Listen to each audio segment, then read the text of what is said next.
یوسف اور ان کے بھائیوں کے قصے میں پوچھنے والوں کے لیے بہت سی نشانیاں ہیں۔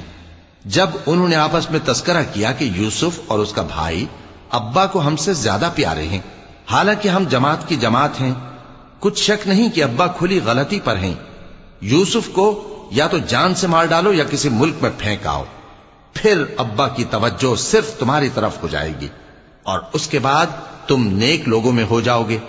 ان میں سے ایک کہنے والے نے کہا کہ یوسف کو جان سے نہ مارو، کسی اندھے کنویں میں ڈال دو کہ کوئی راہگیر اسے نکال کر کسی دوسرے ملک میں لے جائے گا، اگر تم کو کرنا ہی ہے تو یوں کرو۔ یہ مشورہ کر کے وہ اپنے والد سے کہنے لگے کہ ابا جان، کیا سبب ہے کہ آپ یوسف کے بارے میں ہمارا اعتبار نہیں کرتے، حالانکہ ہم اس کے خیر خواہ ہیں؟ کل اسے ہمارے ساتھ بھیج دیجئے کہ خوب میوے کھائے اور کھیلے کودے، ہم اس کے نگہبان ہیں۔ انہوں نے کہا کہ یہ امر مجھے غمناک کیے دیتا ہے کہ تم اسے لے جاؤ، یعنی وہ مجھ سے جدا ہو جائے، اور مجھے یہ بھی خوف ہے کہ تم کھیل میں اس سے غافل ہو جاؤ اور اسے بھیڑیا کھا جائے۔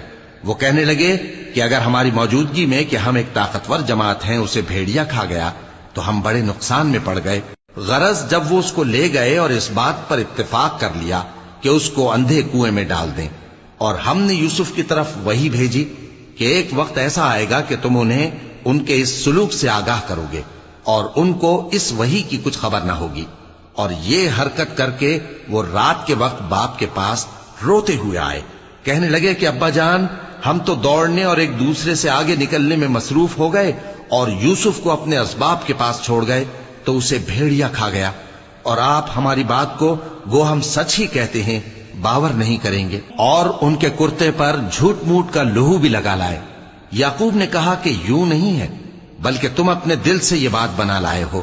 اچھا، صبر کہ وہی خوب ہے، اور جو تم بیان کرتے ہو اس کے بارے میں اللہ ہی سے مدد چاہیے۔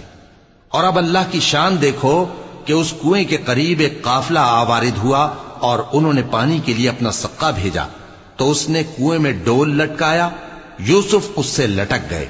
وہ بولا، زہے قسمت، یہ تو ایک لڑکا ہے، اور اس کو قیمتی سرمایہ سمجھ کر چھپا لیا۔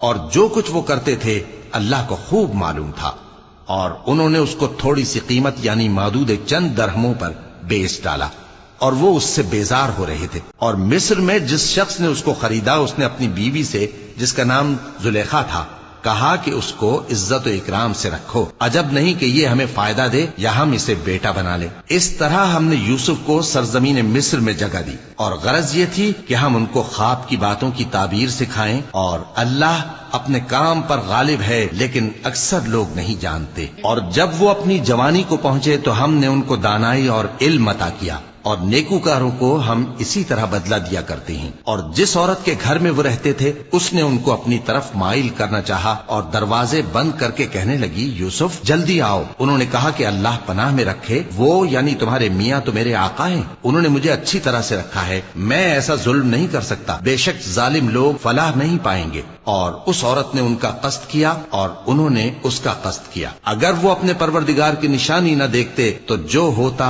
سو ہوتا۔ یوں اس لیے کیا گیا کہ ہم ان سے برائی اور بے حیائی کو روک دیں، بے شک وہ ہمارے چنے ہوئے بندوں میں سے تھے۔ اور دونوں دروازے کی طرف بھاگے، آگے یوسف، پیچھے زلیخا، اور عورت نے ان کا کرتا پیچھے سے پکڑ کر جو کھینچا تو پھاڑ ڈالا، اور دونوں کو دروازے کے پاس عورت کا خاوند مل گیا۔ تو عورت بولی کہ جو شخص تمہاری بیوی کے ساتھ برا ارادہ کرے اس کی اس کے سوا کیا سزا ہے کہ یا تو قید کیا جائے یا اسے دکھ کا عذاب دیا جائے۔